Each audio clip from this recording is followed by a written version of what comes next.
with the perfect competition here. எல்லா different marketலயும் நீங்க optimum level அப்படிங்கிறது MC should be MR. MCC cuts the MRC from below. Profit is nothing but AR minus AC into Q. அவ்வளவுதான் logic.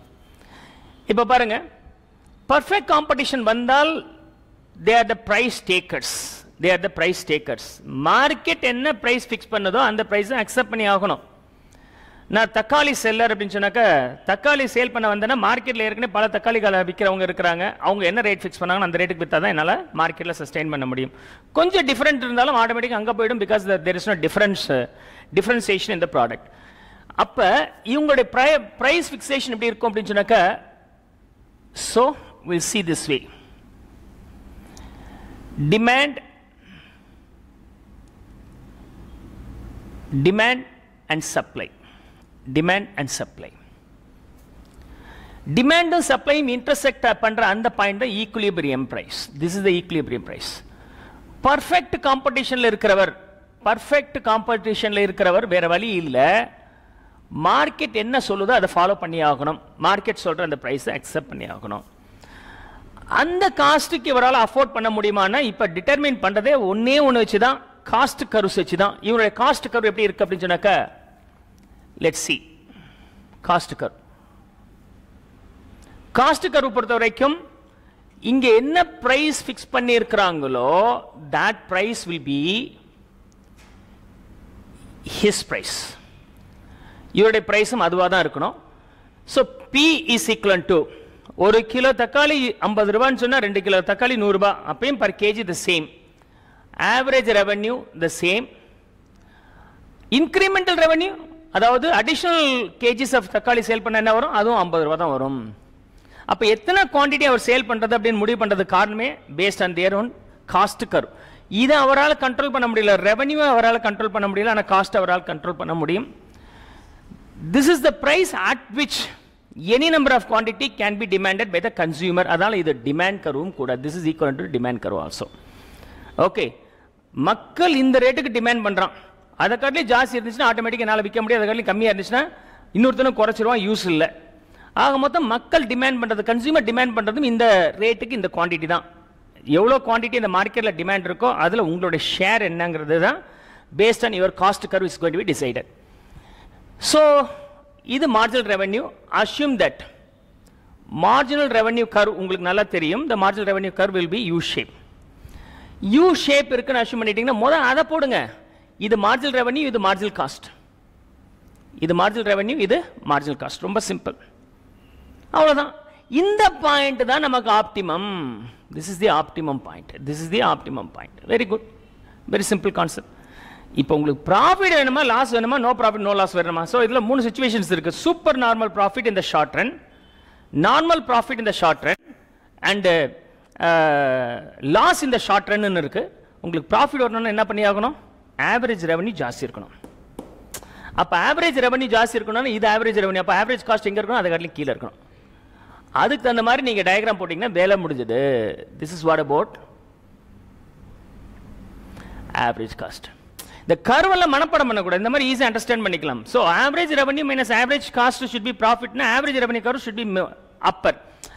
MC cuts the MR from the below na இந்த point தான் optimum. அந்த பாயிண்ட்ல AR should be greater இருந்தா லாபம், AR கம்மியா இருந்தா loss, ARம் ACயும் ஈக்குவலா இருந்தா நோ ப்ராஃபிட் நோ லாஸ். அப்ப AC நான் இங்க டாட் வச்சுட்டு அது யூ ஷேப் கர்வ் தானே, அப்படி டிரா பண்ணிட்டானா முடிஞ்சு போச்சு. What is your profit? This is what about your profit multiplied by number of quantities. இது லாஸ்ட் குவான்டிட்டி வித்ததுனால வந்த லாபம். மொத்தம் எத்தனை குவான்டிட்டி, இங்க இருந்து இது வரைக்கும், ஓல இருந்து Q வரைக்கும். அப்ப this will be your profit. இது previous lectureல நம்ம ஏற்கனவே பார்த்துட்டோம். You can refer that video also in detail. இது super normal profit case. Super normal. Suppose normal ப்ராஃபிட்டாக இருக்கும்போது இது எப்படி இருக்கும், how it should be in the case of normal profit. வேற வழி இல்லை, இதுவும் அப்படிதான் இருக்கணும் இல்லையா? So P is equal to AR is equal to MR is equal to D. It should be same. It should be the same. இப்ப நீங்க முடிவு பண்றது இதுதான், அந்த கண்டிஷன் இதுதான். MC should cut the MR from the below. Okay, MC. Normal profit அப்படிங்கிற இடத்துல we don't have exorbitant profit. Normal profit curve. We don't have exorbitant profit. Exorbitant profit na no profit, only economic profit தான். Okay, economic profit is 0, accounting profit இருக்கு, economic profit 0 அப்படின்னா AR minus AC should be 0 இருக்கணும். 0 இருக்கணும் அப்படின்னு சொன்னாக்க AC curve எங்க இருக்கணும்? இந்த இடத்துல intersect ஆகணும். You are aware about that. MCA காட்டிலும் இந்த இடத்துல cheaper இருக்கணும், அதுக்கப்புறம் இது ஜாஸ்தி இருக்கணும், அதுக்கப்புறம் இது கம்மியா இருக்கணும். This is how you can draw the diagram. Even the diagram இப்படி கூட வரலாம், கன்ஃபியூஸ் ஆயிடக்கூடாது. சில சமயம் புக்கில் இப்படி போடுவாங்க, சார் எம்ஆரும் எம்சி இந்த இடத்துல கட் ஆகுது சார். கிடையாது, MCC cuts MRC from the below. அப்படின்னா எந்த இடத்துல எம்சி எம்ஆரை கட் பண்ணுதோ அந்த இடத்துலயே ஏசி இருக்கு. AC is equal to AR அப்படிங்கும்போது ப்ராஃபிட் இஸ் 0. ப்ராஃபிட் 0னா அக்கௌண்டிங் ப்ராஃபிட் இருக்கு, எக்கனாமிக் ப்ராஃபிட் இல்லைன்னு ப்ரீவியஸ் கிளாஸ்ல பார்த்தோம். அதோட நம்ம லிங்க் பண்ணிக்கலாம். லாஸ்ட் எப்படி பண்ணுவீங்க? AC should be higher. அப்ப ஏசி ஷுட் பி ஹையர்னா இந்த டாட், ஏசியோட டாட் மேல இருந்து அந்த லைனை போட்டீங்கன்னா உங்களுக்கு வேலை முடிஞ்சது. Let's see that scenario also. So P is equal to AR is equal to MR is equal to D. So last situation எப்படி இருக்குன்னு பார்ப்போம். Last situationல okay, this is MC, this is MC, okay, this is MC, this is AC. P is equal to AR is equal to MR is equal to D. Okay, MC cuts the MR in this point. அந்த பாயிண்ட்ல உங்களுக்கு AC என்னவா இருக்கணும்? ஹையரா இருக்கணும். AC வந்து AR அக்கட்ல ஜாஸ்தி இந்த loss தானே. This is what about the loss area. எத்தனை வரைக்கும்? To the extent of quantity. In the level will be your loss. This will be loss. AC is higher than average revenue. 100 ரூபாய் வாங்கி 120 ரூபாய் விக்கிறது அங்க, 100 ரூபாய் வாங்கி 80 ரூபாய் விக்கிறது இங்க, 100 ரூபாய் வாங்கி 100 ரூபாய் விக்கிறது இங்க. அப்ப first condition MC should cut the MR at a point that is the optimum level சொல்லிட்டோம். That should be from the below. அந்த இடத்துல ப்ராஃபிட் எப்படி இருக்கணும்? Profit is nothing but average revenue minus average cost divided by quantity. Profit ஜாஸ்தி இருக்கணும், average revenue மேல இருக்கணும். அப்ப ஆவரேஜ் ரெவன்யூ மேல இருக்கணும்னா ஆவரேஜ் காஸ்டோட டாட் அதே MC MR கட் பண்ற வெர்டிகல் லைன்ல கீழ வைங்க. நோ ப்ராஃபிட் நோ லாஸ்னா அந்த எக்ஸாக்ட் அந்த பாயிண்ட்ல வைங்க. ப்ராஃபிட் இருக்கணும்னா மேல வைங்க. That's how you can easily understand all the graphs here. இதே லாங் ரன் ஆக இருக்கும்போது all these three things are for long run. சரி, ஷார்ட் ரன். லாங் ரன்ல வரும்போது என்ன ஆயிடும் அப்படின்னு சொன்னாக்க ப்ராஃபிட் அப்நார்மல் ப்ராஃபிட் இருக்கும்போது உங்களுக்கு என்ன ஆயிடும்னா மார்க்கெட்ல சப்ளை ஜாஸ்தி ஆயிடும். மார்க்கெட் சப்ளை ஜாஸ்தி ஆகும்போது டிமாண்ட் கர்வ் என்ன ஆயிடும்னா இட்ஸ் ஷிஃப்ட்ஸ். சரி, சப்ளை ஜாஸ்தி ஆகுது. சப்ளை கர்வ் ஷிஃப்ட் ஆகும்போது நமக்கு என்ன ஆயிடுது? the increase in supply. I made a mistake. This is demand curve. This is supply curve. Sorry. Okay. So இப்ப supply increase ஆச்சுன்னா என்ன ஆயிடும்? இங்க இருந்து இங்க மூவ் ஆகுது. அப்படி மூவ் ஆகுறதுனால நமக்கு என்ன ஆயிடுச்சு? ஈக்குலிபிரியம் பிரைஸ் இந்த இடத்துல இருந்து இந்த இடத்துக்கு குறைஞ்சிருச்சு P1ல. Now you have to manage your supply with that reduced P. P1 supply பண்ணும்போது உங்களுக்கு லாபம் வரணும். அது எப்படி சார் பாசிபிள் அப்படின்னு சொன்னாக்க this is how the curve is available. average cost curve. அதுக்கப்புறம் average cost குறையும். இன்னொன்று பாயிண்ட் இன் டைம், அதாவது கரெக்டாக இந்த ரெடியூஸ்டு P, நான் வந்து இது ஒரிஜினல் Pன்னு வச்சுக்கிறேன், இது ரிவைஸ்டு Pன்னு வச்சுக்கிறேன். P1.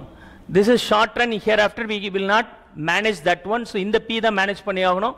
இந்த காஸ்ட் குறைஞ்சிட்டே வரும்போது இந்த மாதிரி பல ஆவரேஜ் காஸ்ட் இருக்கு. எல்லாத்தோடைய லோவஸ்ட் பாயிண்ட்டை கனெக்ட் பண்ணீங்கன்னா அதுதான் வந்து average cost. This is how the average cost will be there. So flattened U இருக்கும். எந்த பாயிண்ட்ல P1 இன்டர்செக்ட் பண்ணுதோ அந்த பாயிண்ட்ல தான் MCயும் இருக்கும்.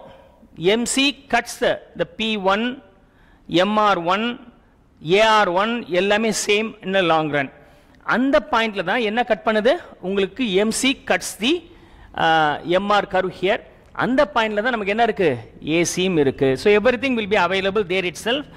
So many lines will confuse you. அதனால நான் சிம்பிளா என்ன பண்ணிடுறேன்? இப்படி போடுறேன், லாங் கர்வ். இது ஆவரேஜ் காஸ்ட், இது P1, இது marginal cost. Marginal cost. Marginal cost curve cuts the long-term average revenue, long-term marginal revenue cuts here. Long-term marginal cost. Sir, short-term different period க்கு different இருக்கும். அந்த லாங் டேர்ம்ல ஒரு மூணாவது நாலாவது லெவல்ல ஷார்ட் டேர்ம் எப்படி இருந்திருக்கலாம்னா இந்த மாதிரி இருந்திருக்கலாம். So short term. This is how the short term will also be there. Okay. இது short term average cost curve, இது short term marginal cost curve. Number 2 or 3 இருக்கலாம். Okay, third or fourth. This how under long run equilibrium price for perfect காம்படிஷனில் பொறுத்த வரைக்கும் இது ditto. ஆனால் short term கிடையாது, long டேர்மும் பொருந்தும் ஷார்ட் டேர்மும் பொருந்தும், எல்லாம் சேர்ந்துருக்கும். இந்த யூ ஷேப் மட்டும் ஃப்ளாட்டாக வரைஞ்சிட்டிங்கன்னா வேலை முடிஞ்சதுக்கு மேலே ஒன்றும் கிடையாது, மற்றபடி condition same. So now I am going to discuss the next one, monopoly. So I am going to discuss the monopoly case. Monopoly case la பொறுத்த வரைக்கும் என்ன கண்டிஷன் வரும்? The same monopoly competition, sorry, monopoly. மோனோபோலியிலும் first condition அதேதான். இங்க வந்து யாரு? Price taker. Monopoly யாரு? Price maker. Price taker and இங்க வந்து பிரைஸ் மேக்கர். பிரைஸ் மேக்கராக இருக்கும்போது இவர் சொல்றதான் பிரைஸ். இவர் எப்படி சார் பிரைஸ் டிட்டர்மைன் பண்ணுவாரு? Okay, so you are aware about the market force. இது டிமாண்ட், இது சப்ளை. இவர் என்ன பண்ணலாம்னா, இவரால் எவ்வளோ குவான்டிட்டி சப்ளை பண்ண முடியும், எவ்வளோ குவான்டிட்டி சப்ளை பண்ணார்னா இவருடைய சேல் பிரைஸ் குட் பி 10, 20, 30. 20 ரூபாய் ஃபிக்ஸ் பண்ணாக்க எவ்வளோ குவான்டிட்டி அவரால் சேல் பண்ண முடியும். சப்போஸ் இவர் வந்து இந்த ரேட்டுக்கு விற்க விருப்பம் இல்லை, 30 ரூபா விற்க விருப்பப்படுறாரு, பண்ணலாமா? Of course you can do by producing only Q1. Sir அவர் கியூ பண்ணலாமே, கியூ பண்ணலாங்க, ரேட்டை குறைக்கணும். இவர் வந்து 30 rupees சேல் பண்ணலாமா? பண்ணலாம். 30 rupees சேல் பண்ண டிமாண்ட் எவ்வளோ இருக்கும்? கம்மியாக தான் இருக்கும். டிமாண்ட் கம்மியாக தான் இருக்கும். Who father's? டிமாண்ட் கம்மியாக இருந்தாலும் சரி, he wants to sell lower quantity by established price. அவர் என்ன ப்ரைஸ் விரும்புகிறாரோ அந்த ப்ரைஸுக்கு இருக்கும். ஸோ அந்த டிமாண்ட் வந்து மார்க்கெட்டில் என்ன டிமாண்ட் இருக்கோ அந்த அளவுக்கு இவருடைய குவான்டிட்டி சேல் ஆகும். இவர் என்ன முடிவு எடுக்கிறாரோ, சப்போஸ் அவர் Q1 முடிவு எடுத்தார்னா அவருடைய டிமாண்ட் வந்து மார்க்கெட்டில் இந்த டிமாண்ட் இருக்குது, இது ரெவன்யூவாக இருக்கும். Q2 சேல் பண்ணணும்னு நினச்சார்னா மார்க்கெட்டில் எவ்வளோ குட்ஸ் விற்கும், Q விற்கணும்னு நினச்சாக்க மார்க்கெட்டில் எவ்வளோ குட்ஸ் விற்கும், Q3 பிளான் பண்ணார்னா மார்க்கெட்டில் எவ்வளோ குட்ஸ் விற்க முடியும். ஸோ மார்க்கெட்டில் எவ்வளோ குட்ஸ் விற்கணும்னு அவர் ப்ரைஸை ஃபிக்ஸ் பண்ணலாம். அவர் சொல்கிறது தான் மார்க்கெட்டில் டிமாண்ட். ஸோ அப்போ டிமாண்ட் கர்வும் இவருடைய ரெவன்யூ கர்வும் சேம். இங்கேயும் டிமாண்ட் கர்வும் ரெவன்யூ கர்வும் சேம், இங்கேயும் டிமாண்ட் கர்வும் ரெவன்யூ கர்வும் சேம். பட் அந்த ரெவன்யூ கர்வ் எப்படி இருக்குன்னு சொன்னால், probably here you can understand linear relationship. Understand பண்ணிக்கலாம். லீனியர் ரிலேஷன்ஷிப்ல நம்ம ஏற்கனவே டிமாண்ட் கர்வ்ல பார்த்தோம். திஸ் இஸ் லீனியர், இது லீனியர். லீனியராக இருக்கும்போது இது ஆவரேஜ் ரெவன்யூ, இது ஆவரேஜ் ரெவன்யூ. மார்ஜினல் ரெவன்யூ எப்படி இருக்குன்னா, எக்ஸாக்டா மிட் பாயிண்ட்ல we have already seen in the case of linear average revenue, marginal revenue as well as equilibrium means elasticity of demand எல்லாமே சேர்த்து நம்ம கம்பேர் பண்ணியிருக்கோம். அந்த மிட் பாயிண்ட்ல E is equal to 1 இருக்கும்போது MR should cut exactly 0 point. அந்த ஜீரோவில் நமக்கு இருக்குன்னு நம்ம பார்த்துருக்குறோம். This is MR. ரொம்ப சிம்பிள். இந்த இதில் பொறுத்த வரைக்கும் இவனுடைய கர்வ் எப்படி இருக்குன்னு சொன்னால், இவர் எத்தனை நம்பர் ஆஃப் குவான்டிட்டிஸ் விற்கணும்னு ஆசைப்படுறாரோ அத்தனை நம்பர் ஆஃப் குவான்டிட்டிஸ் மார்க்கெட்டில் வாங்குறவங்க என்ன ரேட் கொடுக்கறது ரெடியாக இருக்கிறானோ அந்த ரேட்டுக்கு வச்சாதான் விற்க முடியும். அப்போ மக்கள் என்ன டிமாண்ட் பண்ணுறானோ அதுதான் இவனுடைய ரெவன்யூ. இல்லைன்னா இவனுக்கு என்ன ரெவன்யூ வரணும்னு நினைக்கிறதோ அதான் மக்கள் demand. So the revenue is equal to demand curve. இவனுடைய ரெவென்யூ எப்படி இருக்குன்னு சொன்னால் லீனியர் கர்வ். ஏன்னா there is no other seller available. இவன் நினைச்சது தான். அங்க வந்து நான் ரேட் இன்க்ரீஸ் பண்றேன்னா அடுத்த கடைக்கு போயிடுவான். ரேட் குறைச்சேன்னா ஆட்டோமேட்டிக் என் கடைக்கு வருவானுங்க. அடுத்த கடையில் பிசினஸ் பாதிக்குது அவனும் குறைச்சிருவான். ஸோ அந்த டென்ஷன் இருக்கு. இங்க அப்படி கிடையாது. நான் தான் மோனோபோலி, நான் தான் டிசைட் பண்றதான். அப்படின்னா என்னுடைய ரெவென்யூ கர்வ் எப்படி இருக்குன்னா லீனியரா இருக்கும். அவ்வளவுதான். So linear curve. Linear curve இல்லாமல் E is equal to 1 இருக்கிற சிச்சுவேஷன் நீங்க ஞாபகம் வச்சுக்கணும்னு சொன்னேன். அந்த பாயிண்ட்ல E 1 இருக்கும்போது MR is equal to marginal revenue is 0. அதுக்கு மேல போகிறது 1, கீழே போறது 1. E க்கு கீழே E is equal to 1 கீழே போச்சுன்னா MR is negative. E is equal to 1 க்கு மேல இருந்துச்சுன்னா அது நமக்கு பாசிட்டிவா இருக்குன்னு பார்த்தோம். அப்படின்னா remember MR is 2 times steeper than average revenue. இதுதான் மோனோபோலியில் உள்ள ரெவென்யூ கர்வோட இது. காஸ்ட் கர்வ் வந்து சேமுங்க. நம்ம இங்க மைண்ட்ல வச்சுக்க வேண்டியது ரெவென்யூ கர்வ். பெர்ஃபெக்ட் காம்படிஷன்ல revenue curve horizontal line at equilibrium price fixed by the market where the supply and demand intersects at a price. But இந்த கேஸ்ல வரும்போது மோனோபோலி கேஸ்ல வரும்போது the demand curve resembles like a linear curve. அந்த demand curve தான் இங்க average revenue curve. Average revenue curve எப்படி இருக்கு, அதோட marginal revenue curve எப்படி இருக்குன்னு பார்த்தோம்னா marginal revenue curve will be 2 times steeper இருக்கும். Very simple. அப்ப நான் இங்க டிரா பண்றேன் பாருங்க. சேவோட curve எப்படி இருக்குன்னு பார்ப்போம். This is average revenue curve. Average revenue curve. Marginal revenue curve எப்படி இருக்கணும், இதுல எக்ஸாக்ட்டா மிட் பாயிண்ட்ல இருக்கணும். I may now draw exactly midpoint. Exactly midpoint. Exactly midpoint. This is how the drawings is made. Average revenue and marginal revenue. Anga average revenue is equal to marginal revenue is equal to the price is equal to the demand. Straight horizontal line. இங்க average revenue marginal revenue எப்படி இருக்குன்னா average revenue காட்டிலும் marginal revenue 2 times steeper இருக்கும், இல்லைன்னா exact midpointல இருக்கும். That average revenue is equal to the demand curve. ஏன்னா இவர் மார்க்கெட்ல எவ்வளவு நம்பர் ஆஃப் குவான்டிட்டிஸ் விற்கணும் ஆசைப்படுறாரோ அது விற்கணும்னா மார்க்கெட்ல பையர் என்ன ரேட்டுக்கு வாங்கிக்கிறது ரெடியா இருக்கணும், அந்த ரேட்டுக்கு நம்ம ஃபிக்ஸ் பண்ணியிருக்கணும். ஸோ பையர் டிமாண்ட் பண்ற அந்த குவான்டிட்டி தான் என்னுடைய ஆஃபர் பிரைஸாகவும் இருக்கணும், ஆர் என்னுடைய ரெவன்யூவாகவும் இருக்க வாய்ப்புகள் இருக்கு. So then other things are the same. அங்க ரெவன்யூ கர்வ் வேற, இங்க ரெவன்யூ கர்வ் வேற, மற்றபடி சேம் கான்செப்ட் தான். Otherwise the concepts R the same here. இங்க வந்து என்ன பண்ண போறோம், எகைன் conditions பாருங்க. MC should cut the MR from the below. MC should cut the MR from the below. Okay, இது MC. ரொம்ப simple. This is the point equilibrium. Okay, இதுதான் point. அதுக்கு நேரா ஒரு டாட் போட்டுருங்க. இதுதான் quantity to be sold. இதே மாதிரி எப்படி நீங்க profit no profit loss zone நம்ம பார்த்தோமோ அதே மாதிரி தான் இந்த சிச்சுவேஷன்ல நீங்க profit no profit loss zones நீங்க பார்க்கலாம். ப்ராஃபிட் வரணும்னு என்ன பண்ணி ஆகணும், average revenue should be higher. அதாவது average revenue should be here, average revenue should be இதுனா அது கீழே தான் நமக்கு என்ன இருக்கணும், ஆவரேஜ் காஸ்ட் இருக்கணும். I hope that this will be the average cost. Like ரொம்ப ஈஸி. நீங்க ரெவன்யூ கர்வை போடுங்க, கண்டிஷன் ஒன்னான எம்சி ஷுட் கட் த எம்ஆர்ங்கிற நம்பரை போடுங்க. அப்புறம் உங்களுக்கு என்ன வேணும், ப்ராஃபிட் வேணுமா, ப்ராஃபிட் என்ன இருக்கணும், average revenue should B greater. அப்ப ஆவரேஜ் ரெவன்யூ கர்வ் எங்க இருக்கு, இதுக்கு நேரா டாட் போட்டுட்டே போனீங்கன்னா ஆவரேஜ் ரெவன்யூ கர்வ் எங்க இருக்கோ அதை காட்டிலும் கீழே இந்த டாட் வைங்க. டாட் வச்சு அந்த டாட் மூலமா ஏசி பாஸ் ஆன் ஆகிற மாதிரி போட்டீங்கன்னா சம் ஈஸியா வந்துடும், மீன்ஸ் கிராஃப் ஈஸியா வந்துடும். இந்த பாயிண்ட்ல what is your profit, this is average revenue, this is average cost. அப்ப இந்த portion is your profit for how many quantities, so many quantities is your profit. இதுதான் உங்களுடைய profit zone. I hope so you could now understand the profit. Profit பதிலா loss இருக்கலாமா, of course you can make the loss. அதே diagram போடுங்க. Diagram பாருங்க இங்க loss situation. So average revenue is equal to the demand curve, is equal to the demand curve. அதே சமயத்தில் marginal revenue எப்படி இருக்கணும், எக்ஸாக்டா மிட் பாயிண்ட்ல இருக்கணும். ஏன்னா marginal revenue will be 2 times steeper than the average revenue. இந்த ப்ரீவியஸ் லெக்சர்ஸ் என்னோட வீடியோ லெக்சர்ஸ் கூட நீங்க பார்க்கலாம். அதுல ஆவரேஜ் ரெவன்யூ மார்ஜினல் ரெவன்யூ அதோட கர்வ் எப்படி இருக்குங்கிறத நீங்க பாத்தீங்கன்னா கிளாரிட்டி கிடைக்கும். இங்க இத பாருங்க,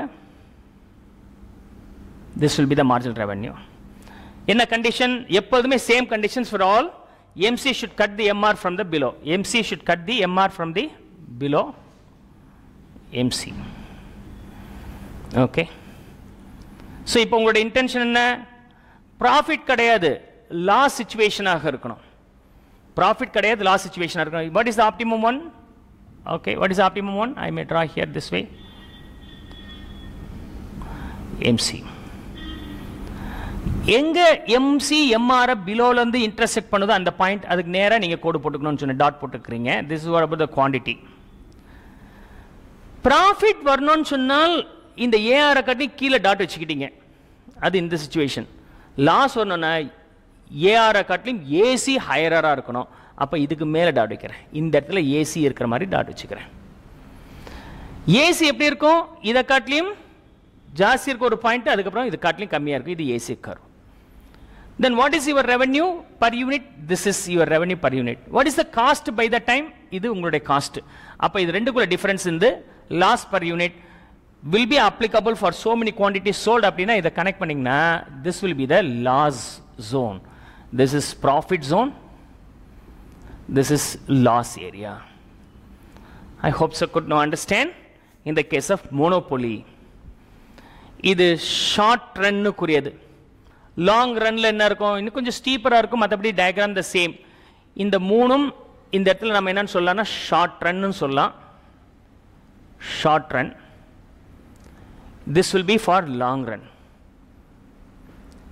Similarly, இந்த ரெண்டு சிச்சுவேஷன் நம்ம என்னன்னு வச்சுக்கிறோம்னா ஷார்ட் ரன்னு சொல்லிக்கிறோம். Short run. ஓகே, ரொம்ப சிம்பிள். Short run. ஷார்ட் ரன்ல ப்ராஃபிட்ஸ் ஏரியா பார்த்துட்டீங்க, லாஸ் ஏரியா பார்த்துட்டீங்க. நோ ப்ராஃபிட் நோ லாஸ் எப்படி பண்ணுவீங்க? பண்ணலாம்ல. அதாவது இந்த பாயிண்ட்ல உங்களுக்கு ஏசி வர மாதிரி நீங்க கிராஃப் போட்டீங்கன்னா முடிஞ்சு போச்சு. That's all, very simple. இனிமேல் எவ்வளவு நாள் யோசிச்சுக்கலாம். ஸோ ஆக மொத்தம் எல்லா கர்வுக்கும் ரெவன்யூ எப்படி இருக்குன்றது முதல் தெரிஞ்சுக்கணும். ரெண்டாவது இந்த கண்டிஷன்ஸ் அப்ளை பண்ணுங்க. மூணாவது ப்ராஃபிட் ஜோனை கண்டுபிடிக்கிறதுக்கு, ப்ராஃபிட் கண்டுபிடிக்கிறதுக்கு. So these are the three. Perfect காம்படிஷன்ல ரெவன்யூ கர்வ் ஸ்ட்ரைட். மோனோபோலியில் ஆவரேஜ் ரெவன்யூ கர்வ் வந்து ஸ்லாண்டிங் டவுன்வர்ட் ஸ்லோப்பாக இருக்கு. Marginal revenue 2 times steeper then தட்டா இருக்கு. அவ்வளோதான் வித்தியாசம். மற்றபடி rest of the condition will be the same. இது லாங் ரன்ல என்ன இருக்கும்? ஸ்டீப்பராக இருக்கும். எப்படி இதில் வந்து கர்வ் வந்து உங்களுக்கு இது வந்து யூ ஷேப், அது வந்து ஃபிளாட் அண்ட் யூ ஷேப் இருக்கும். அதே மாதிரி தான் இங்கேயும் நமக்கு வரும். ஸோ லாங் ரன்ல பொறுத்த வரைக்கும் லாங் ரன்ல maximum no company makes huge ப்ராஃபிட்டாக இருக்கும். So I may draw here this way. This is average revenue. Exact midpoint la namakku marginal revenue irukum.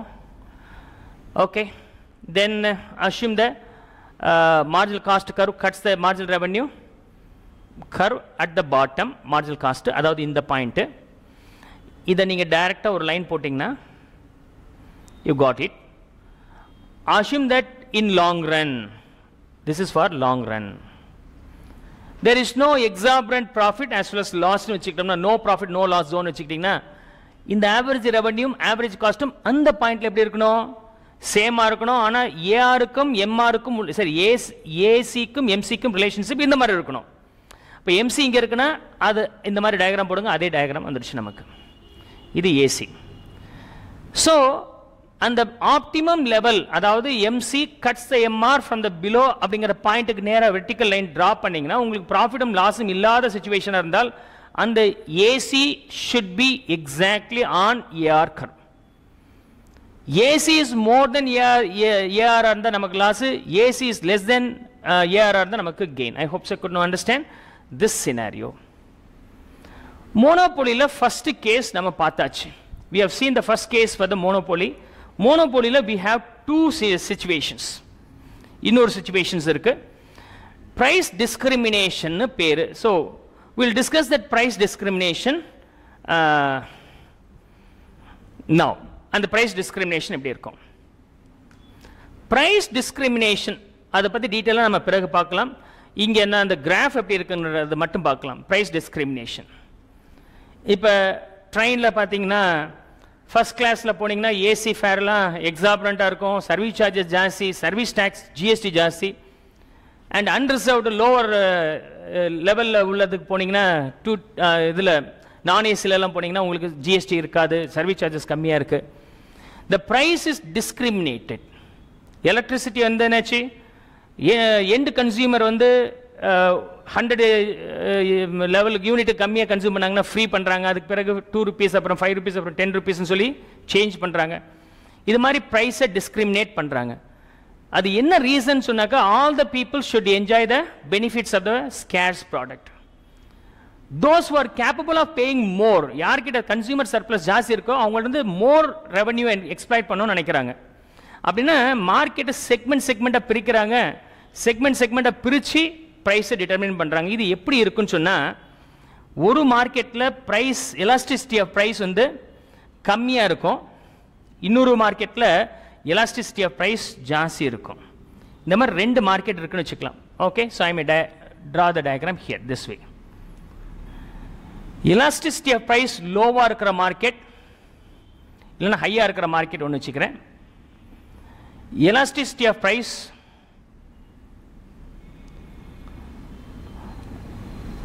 லோவாக இருக்கிற மார்க்கெட்னு 2ஆக பிரிச்சுக்கிறேன். So I am now categorizing 2 markets here. So 2 markets, right? Low elasticity of price, high elasticity of price. Okay, then low one, high. adana sir low அப்படினு சொன்னாக்க high end people, third class AC, first class AC, second class AC ல போறவங்க rate என்ன எக்ஸாப்டன்ட் rice பண்ணாலும் அவங்க கன்சம்ஷனை குறைக்க மாட்டாங்க. Cheaper ஆனாலும் கன்சம்ஷனை ஸ்டாப் பண்ண மாட்டாங்க. There will not be much impact. அவங்களுக்கு வேணும், அவங்க கேப்பபிள் ஆஃப் பர்ச்சேசிங், எவ்வளோ அவங்களுக்கு தேவையோ அவங்க வாங்குவாங்க. சீப்பர் ஆயிடுச்சுன்னா நீங்கள் நம்பர் ஆஃப் கன்சம்ஷன் அதிகப்படுத்துவாங்கன்னா இல்லை, அவங்க already they're consuming to the required extent. So elasticity of price கம்மியாக இருக்கிறதுக்கு காரணம் அவங்களுடைய consumption pattern. Their elasticity of price is lesser. Elasticity of price இது பிரைஸ், இது குவாண்டிட்டி. பிரைஸ் வந்து இங்கேருந்து இங்கே குறையுது, குவாண்டிட்டி இங்கேருந்து இங்கே இன்க்ரீஸ் ஆகுது. அதாவது பி இங்கே, கியூ இங்கே. பிலேருந்து P1 ஆகும்போது கியூலேருந்து Q1 போச்சுன்னா உங்களுக்கு என்ன ஆயிடுச்சு, இப்படி மூவ் ஆகுது. அதாவது the change in the price is lesser then the change in the quantity. தான் எலாஸ்டிசிட்டி ஆஃப் ப்ரைஸ் ஹையாக இருக்குன்னு அர்த்தம். அதே சமயத்தில் பி இங்கேருந்து இங்கே குறையுது, Q இங்கேருந்து இங்கே இன்க்ரீஸ் ஆகுது. அதாவது இந்த இடத்துல இருந்துச்சு P குவான்டிட்டி, இது Pலேருந்து P1 போகும்போது குவான்டிட்டி டிமாண்டட் வந்து Qலேருந்து Q1 போகுது. அப்போ இப்படி இருக்கு. அப்படின்னு என்ன அர்த்தம், ப்ரைஸ் சேஞ்ச் ஜாஸ்தி, குவான்டிட்டி சேஞ்ச் கம்மி. இது எலாஸ்டிசிட்டி ஆஃப் ப்ரைஸ் லோவாக இருக்குன்னு அர்த்தம். ஸோ எலாஸ்டிசிட்டி ஆஃப் ப்ரைஸ் லோவாக இருக்கிற சுச்சுவேஷன் வந்து யார்கிட்ட இருக்குன்னா ரிச் பீப்புள் கிட்ட இருக்கு, இது புவர் பீப்புள் கிட்ட இருக்குன்னு வச்சுக்கலாம். எலக்ட்ரிசிட்டி வந்து those who are consuming 500 units by monthly, அவங்களுக்கு வந்து ப்ரைஸ் எலாஸ்டிசிட்டி ரொம்ப கம்மி. நீங்கள் ப்ரைஸ் அதிகப்படுத்தாலும் சரி, கம்மியாக இருந்தாலும் சரி, அவங்க கன்சம்ஷன் குறைக்க முடியாது. ஏசி இருக்கும், ஃப்ரிட்ஜ் இருக்கும், எல்லாமே இருக்கும், அதுக்கு அவங்க பண்ணி தான் ஆகணும். ரேட் இன்க்ரீஸ் பண்ணாலும் அவங்க கொடுத்தாகுவாங்க. ஒன்றுமே இல்லை, விளக்கு மட்டும் தான் யூஸ் பண்ணுறாங்க, லைட் மட்டும் தான் யூஸ் பண்ணுறாங்கன்னு அப்படின்னு சொன்னாக்கா அவங்களுக்கு வந்து சீப்பராக கொடுத்தா ஒரு ஃபேன் எக்ஸ்ட்ரா போடுவாங்க. அந்த மாதிரி பீப்புள் இது. இவங்களுக்கு இபி ஹை, இவங்களுக்கு இபி லோ.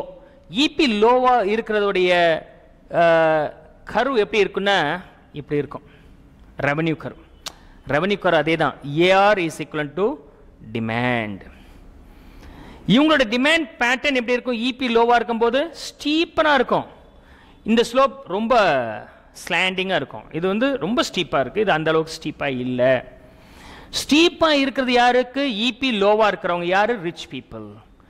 ஹையாக இருக்கிறது என்னென்னா கம்மியாக இருக்கும், அதாவது இதோட சேஞ்ச் கம்மியாக இருக்கும், இந்த மாதிரி வரும். Okay, this how it will be, this how it will be. நான் இப்படி டயக்ராம் போடுறேன். 20 rupeesனு வாங்க மாட்டாங்க, 15 rupeesனு வாங்குவாங்க. We'll give the numbers to have the feel. 5, 10, 15, 20, 25. 20 இருந்தால் வாங்குறாங்க, இல்லைன்னா வாங்க மாட்டேங்கிறாங்க. இது 25 இருந்தாலும் வாங்குறாங்க, 5 இருந்தாலும் போகுது, அதே சேஞ்ச் இல்லாமல் இருக்குது. This is how the pattern is available. This is the pattern. Okay, இது average revenue curve. average revenue curve.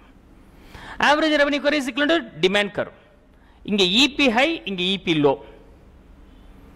இது யாருக்குன்னா டிஸ்கிரிமினேஷன் பண்ணக்கூடிய மார்க்கெட். மோனோபோலி தான். எலக்ட்ரிசிட்டி தமிழ்நாடு கவர்மெண்ட் மட்டும் தான் பண்றாங்க.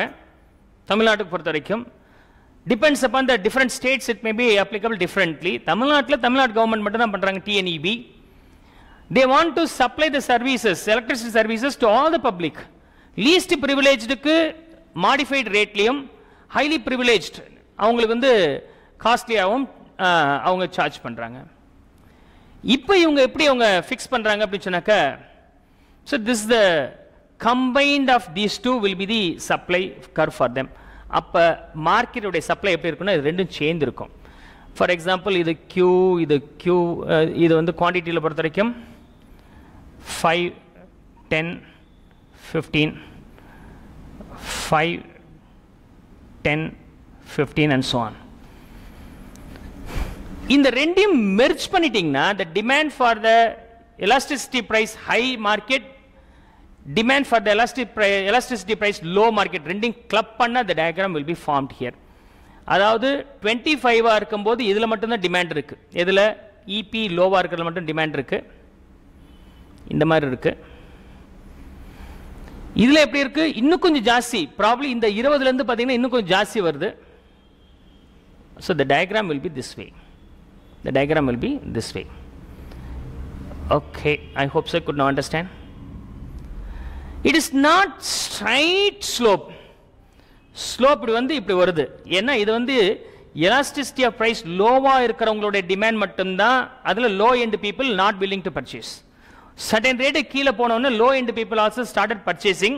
அந்த பாயிண்ட்ல வரும்போது high end people உடைய கன்சம்ஷன் இது, இந்த கன்சம்ஷன் வந்து low end people உடைய கன்சம்ஷன் ரெண்டு சேர்க்கும்போது உங்களுக்கு என்ன ஆயிடுதுன்னா அந்த கிராஃப் ஸ்லைட்டா ஷிஃப்ட் ஆகுது. What about the marginal revenue? இது average revenue. What about the marginal revenue? Marginal revenue should be the midpoint. அதே லாஜிக் தான் இங்கேயும். So midpoint னா நமக்கு எப்படி இருக்கு? This is how the marginal revenue will be there. Okay, I hope so you could understand. So இந்த curve மட்டும் தெரிஞ்சுக்கிட்டா போதுமானது. மோனோபோலியில பொறுத்த வரைக்கும் average revenue கர்வ் எப்படி இருக்கு, marginal revenue கர்வ் எப்படி இருக்கு.